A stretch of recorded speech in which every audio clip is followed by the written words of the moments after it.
আসসালামু আলাইকুম রহমতুল্লাহি ওবরাকাতুহু। আশা করি সকলে ভালো আছেন, আমিও আপনাদের দোয়ায় ভালো আছি।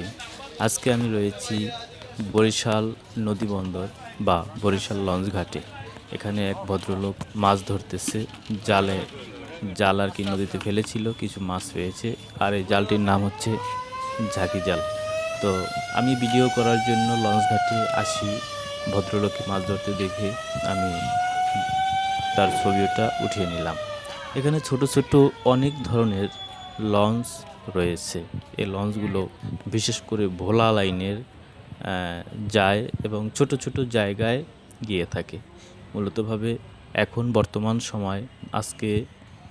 সময় হচ্ছে 2024 সাল। এখন লঞ্চ ঘাটে তেমন কোনো লঞ্চ নেই, কিন্তু এমন একটা দিন ছিল, এমন একটা সময় ছিল, এই লঞ্চ ঘাটে একটা লঞ্চের পিছনে আরেকটি লঞ্চ বাঁধা থাকতো।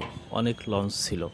এখন তো ঘাট অনেকটাই ফাঁকা দেখা যাচ্ছে, কিন্তু সেই টার্মিনাল ঠিক আগেরটাই রয়েছে, কিন্তু লঞ্চগুলো আর নেই। তো আমি এখানে এসে অনেক ভিডিও করেছি, পর্যায়ক্রমে আমি ভিডিওগুলো দেখানোর জন্য চেষ্টা করব। বরিশাল লঞ্চ ঘাটে বরিশাল টু ঢাকা লাইনের কিছু দানবীয় লঞ্চ আছে, বড় বড় লঞ্চ। সে লঞ্চের ভিতরগুলো বাহির থেকে গেট আপ যাবতীয় যা কিছু দেখানোর জন্য চেষ্টা করব। ওই অদূরে একটি লঞ্চ দেখা যাইতেছে, ওই অনেক দূরে। যাই হোক, এখানে আজকের এই মুহূর্তটা ছিল মেঘলা পরিবেশ এবং হালকা কুড়া বৃষ্টি। এই বৃষ্টির ভিতরে এসে ভিডিও করতে পেরে আমার অনেক ভালো লাগছে। এই একটি লঞ্চ ছেড়ে যাইতেছে ভোলার উদ্দেশ্যে।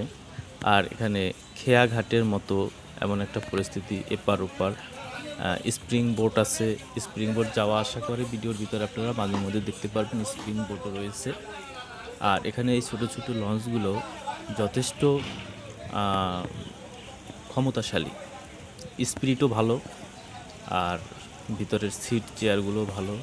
ভদ্রলোক আবার জাল ফেলেছে, ফিক দিয়ে জাল ফেলেছে, এখন আস্তে আস্তে টানবে। আমিও ভিডিওর রেকর্ডটা তার দিক ধরে রেখেছি, দেখব মাছ কি উঠে। তবে আমি অপেক্ষায় রইলাম, দেখি কি মাছ ওঠে। তো যাই হোক, আপনাদের এই প্রাকৃতিক দৃশ্য বরিশাল লঞ্চ ঘাটে, বরিশাল টার্মিনালে এসে আমি আপনাদেরকে ভিডিওটি উপহার দিলাম। কারণ অনেকে এই সমস্ত জায়গায় ঘুরতে আসতে পারেন না, কিন্তু শখ রয়েছে ঘোরার জন্য।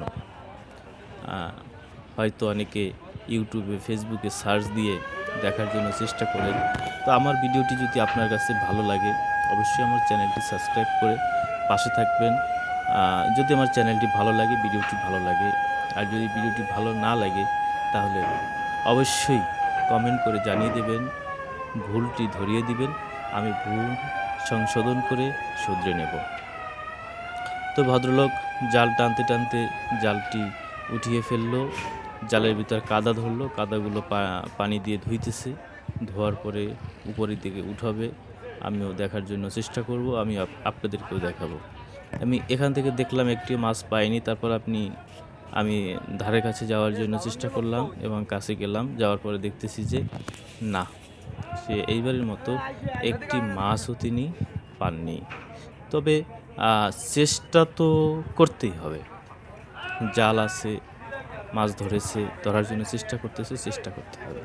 লঞ্চ ঘাটের ভিতর অনেক হকার রয়েছেন, এরা দৈনিক অনেক টাকা ইনকাম করে, ব্যবসা করে। এই এক মুরব্বিকে কোলে করে নিয়ে যাচ্ছে। এটা হচ্ছে ঘাটের রোড, ওখান থেকে আসতেছে। আর এখানে এই যে ভদ্র মহিলা একটা চেয়ারে বসে আছে, উনি একজন রুগী, উনি লঞ্চে যাবেন। আর এই লঞ্চ সার্ভিসটা রুগীদের জন্য যথাযথ একটা ভালো একটা ব্যবস্থা। এই ব্যবস্থার মধ্য দিয়ে রুগীরা যথেষ্ট যাতায়াত করতে পারে। তো আমি আপনাদেরকে ছোট ছোট লঞ্চগুলো দেখিয়েছি, পরবর্তী স্টেপে বড় বড় লঞ্চ দেখাবো, সেই আশায় আপনারা থাকবেন। আর আমি অনেক ভিডিও রেকর্ড করব এখানে যেহেতু এসেছি। আমার জন্য সকলে দোয়া করবেন, আমি আপনাদের জন্য দোয়া করব।